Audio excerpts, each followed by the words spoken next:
بسم اللہ الرحمن الرحیم۔ السلام علیکم۔ محمد وقاص ہوں آپ کے سامنے، اور آج سوشل میڈیا پر 2-3 دنوں سے جو بحث چل رہی ہے مولانا طارق جمیل کے حوالے سے، اس پر آپ کے سامنے کچھ بات رکھنا چاہتا ہوں۔ مولانا طارق جمیل ایک مشہور و معروف عالم دین ہے، اور ان کی بنیادی شہرت وہ ایک مبلغ اسلام کی حیثیت سے ہے۔ اللہ تعالیٰ نے ان کی زبان میں تاثیر رکھی ہے، اور لاکھوں مرد و زن ان سے متاثر ہیں اور ان کی بات کو سنتے ہیں اور اس پر عمل کرتے ہیں۔ آگے بڑھنے سے پہلے میں یہ وضاحت کر دینا چاہتا ہوں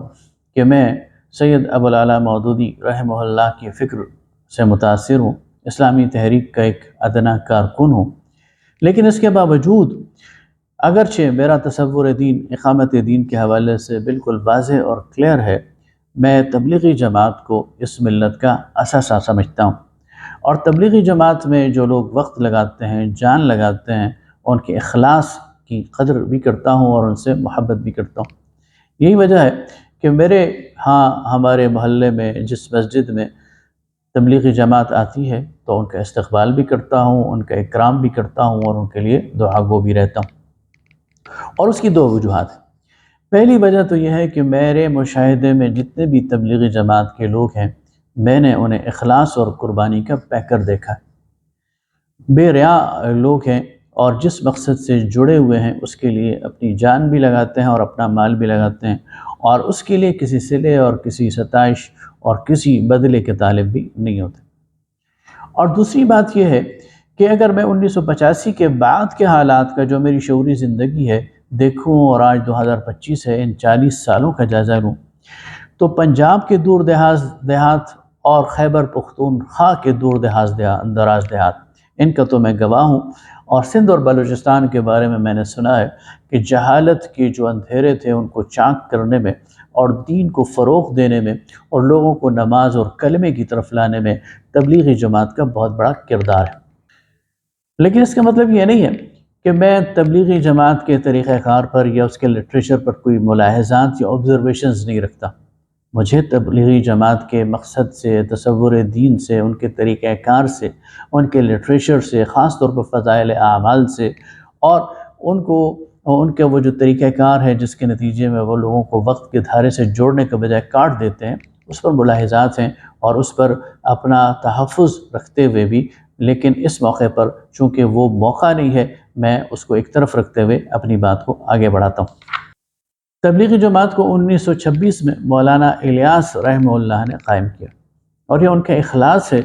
کہ وہ ایک فرد واحد تھے، لیکن انہوں نے تبلیغ کے اس کام کو اور اصلاح کے اس کام کو، اس کا بیڑا اٹھایا، تو آج یہ 6 براعظموں میں اس کے اثرات ہمیں ملتے ہیں، اور خاص طور پر ہندوستان اور پاکستان اور بنگلہ دیش میں تو یہ ایک شجر سایہ دار کی صورت میں ہمارے سامنے ملتا ہے۔ اس کا ایک ڈھیلا ڈھالا نظم مولانا الیاس رحمہ اللہ نے مرتب کیا، اور اس میں جو مرکزی حیثیت ہے مرکزی امیر کی، وہ ایک سمبولک سے زیادہ کچھ نہیں ہوتی تھی، جس کو اگر انگریزی زبان میں ہم کہیں تو لیزی فیئر لیڈرشپ، اور ایک شورا اور ایک خودکار سسٹم کے تحت یہ سارا سسٹم چلتا تھا، اور شاید یہی وجہ ہے کہ یہ پھلتا پھولتا رہا اور بڑھتا رہا، اور اس کی شاخیں آسمان تک بلند ہوتی رہیں۔ مولانا انعام الحسن رحمہ اللہ جب تک زندہ تھے وہ اس کے عالمی امیر تھے، اور سب کی نظریں ان پر جمی ہوتی تھی۔ ان کی وفات کے بعد اس میں دراڑیں ڈلنی شروع ہو گئیں، اور گزشتہ 10 سال کے اندر یہ خلیج یہ بڑھتے بڑھتے بہت آگے تک بڑھ گئی، اور پھر ہندوستان میں تو یہ ہوا کہ خود مولانا الیاس رحمہ اللہ کے جو پوتے ہیں مولانا سعد کاندھلوی، وہ تبلیغی جماعت کے ایک دھڑے کے امیر بن گئے، اور جو دوسرا دھڑا ہے بنگلہ دیش میں اس کی جو مرکز ہے اس کی شورا اس کو کنٹرول کرتی ہے، تو ایک دھڑے کے امیر مولانا سعد اور دوسرے دھڑے کی عمارت ایک کلیکٹیو لیڈرشپ یعنی شورا کے ہاتھ آ گئی۔ اور پھر گزشتہ سال تبلیغی عالمی اجتماع کے موقع پر بنگلہ دیش میں تو بات قتل مقاتلے تک جہاں پہنچی۔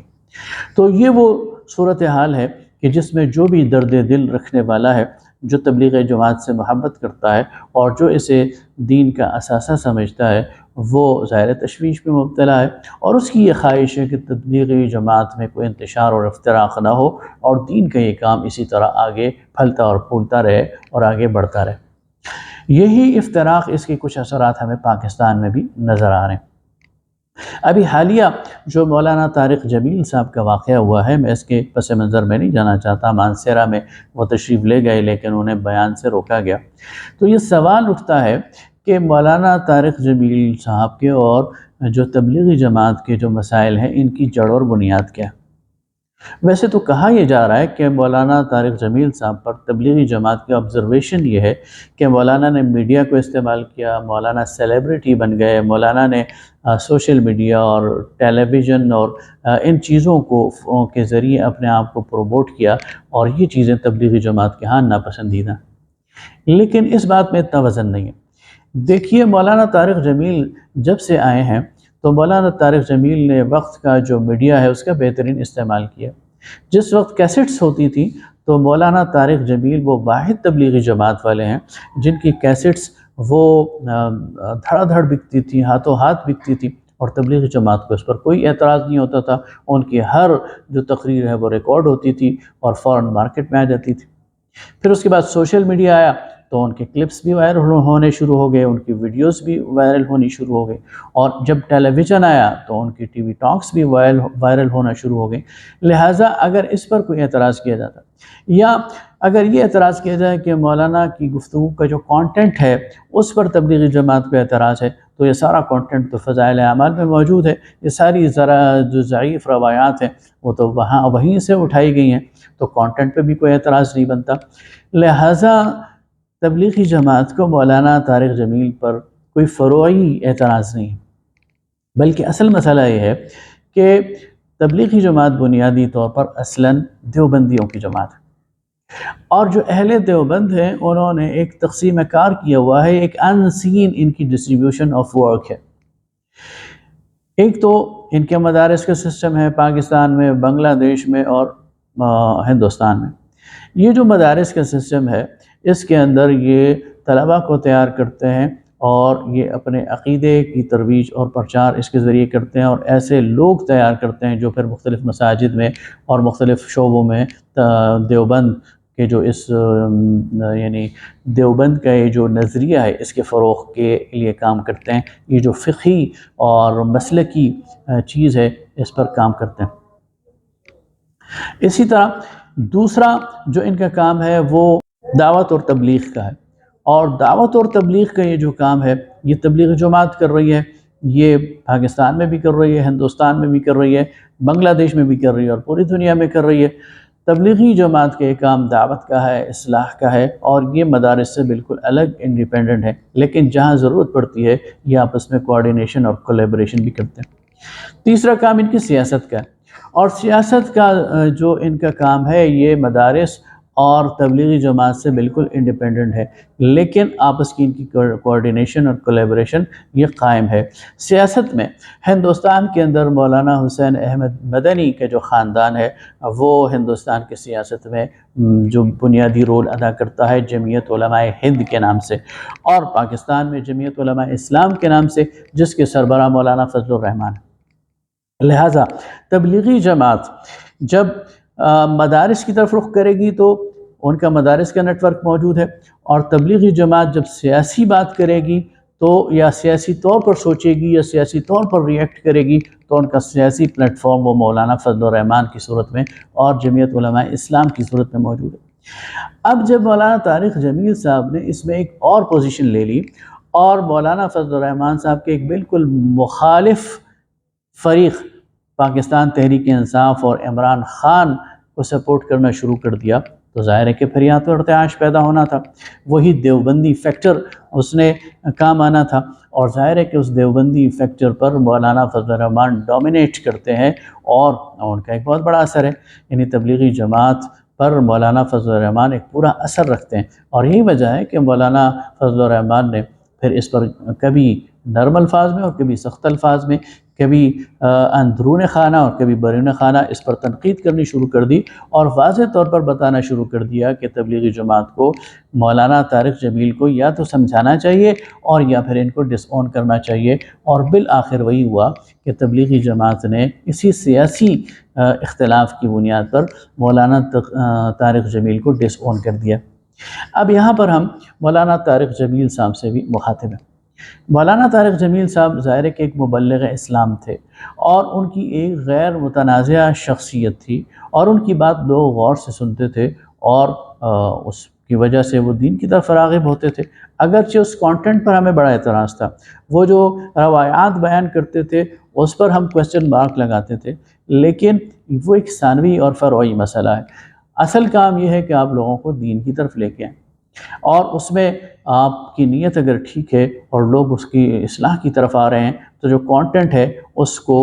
نظر انداز کیا جا سکتا ہے۔ لیکن جب مولانا طارق جمیل نے سیاسی پوزیشن لے لی تو پھر ظاہر ہے کہ اس پر ان سے اختلاف کیا جا سکتا تھا، تو انہیں کوئی سیاسی پوزیشن نہیں لینی چاہیے تھی۔ اب یہاں یہ سوال پیدا ہوتا ہے کہ ظاہر ہے بعض اوقات ایک بندے کو سیاسی پوزیشن لینی پڑتی ہے، بعض اوقات اسے نظر آ رہا ہوتا ہے کہ حق کیا ہے باطل کیا ہے، اور اسے کسی ایک طرف کھڑا ہونا پڑتا ہے۔ یہ بات بالکل بجا ہے، لیکن ایک شخص جس کا سٹیچر ایک داعی کا ہو، اور جس کا سٹیچر لوگوں کو نیکی کی طرف بلانے کا ہو اور برائی سے روکنے کا ہو، اسے پھر احتیاط کا دامن نہیں چھوڑنا چاہیے۔ لہٰذا تبلیغی جماعت کو بھی اس پر سوچنا چاہیے، اور مولانا طارق جمیل کو بھی اس پہ سوچنا چاہیے کہ دونوں طرف سے جو انہوں نے ہارڈ پوزیشن لے لی ہے، اس سے ان کے آپس کا نقصان ہو رہا ہے، اور دین کا نقصان ہو رہا ہے، اور دین کی دعوت کا نقصان ہو رہا ہے۔ اور اس میں ہماری گزارش یہ ہے کہ جو تبلیغی جماعت ہے انہیں بھی اپنے اندر کچھ ریفارمز بھی کرنے چاہیے۔ دیکھیں وقت کا دھارا بہت آگے نکل گیا ہے، اور بہت ساری چیزیں ایسی ہیں کہ جو انہیں اڈاپٹ کرنی چاہیے، اور بہت سارے ایسی چیزیں ہیں جس میں انہیں اپنے تعصب میں کمی لانی چاہیے۔ میں آپ کے سامنے بالکل کھل کر یہ بات کرتا ہوں کہ ہمارے دل میں الحمدللہ تبلیغی جماعت کے لیے محبت ہے، لیکن کیا یہ ریسیپروکیٹ ہو رہی ہے؟ تبلیغی جماعت والے بھی ہم سے محبت کرتے ہیں؟ تو ایسا نہیں ہے۔ تبلیغی جماعت والے ہمارے بارے میں وہی موقف رکھتے ہیں جو ٹھیٹ دیوبندیوں کا موقف ہے۔ تبلیغی جماعت والے ہمارے بارے میں وہی موقف رکھتے ہیں جو کہ ان کے بڑوں نے ان کو بتایا ہوا۔ میری مسجد میں تبلیغی جماعت والے آ جائیں، میں انہیں ویلکم کروں گا اور ان کا استقبال کروں گا، لیکن میں کسی تبلیغی جماعت کے مرکز میں چلا جاؤں تو وہ مجھے ویلکم نہیں کریں گے اور میرا استقبال نہیں کریں گے۔ تو یہ وہ چیز ہے، اگر وہ داعی ہیں، اگر وہ دعوت کے اس راستے پر آگے بڑھ رہے ہیں تو پھر انہیں اپنی صفوں کو کھولنا ہوگا، اپنے ماحول کو وسعت دینی ہوگی، اور یہ جو تعصب کی فضا ہے اس کو بھی ختم کرنا ہوگا۔ اور یہ جو مولانا طارق جمیل صاحب کے حوالے سے آخری بات یہ کہہ دوں کہ تبلیغی جماعت میں اگر کوئی شخص بیان کر سکتا ہے اور بیان کے فنون سے اور فن سے واقف ہے تو وہ مولانا طارق جمیل ہے۔ اس سے پہلے مفتی زین العابدین ہوا کرتے تھے، وہ بھی بڑے بلا کے خطیب اور مقرر تھے، اور ان کی بات میں بڑی تاثیر تھی، اللہ تعالیٰ ان کی مغفرت کرے۔ لہٰذا ایسے لوگوں کو ضائع ہونے سے بچانا چاہیے اور پازیٹیو مقاصد کے لیے استعمال کرنا چاہیے، اور مولانا طارق جمیل صاحب کو بھی ہارڈ اینڈ فاسٹ پوزیشن لینے کے بجائے تبلیغی جماعت کو جوڑنے کی کوشش کرنی چاہیے، اور وہ اس پوزیشن میں ہیں اور سٹیچر میں ہیں کہ عالمی طور پر تبلیغی جماعت کے اندر جو رفٹ پیدا ہو گئی ہے اس کو ختم کرنے میں اپنا کردار ادا کریں۔ بہت شکریہ۔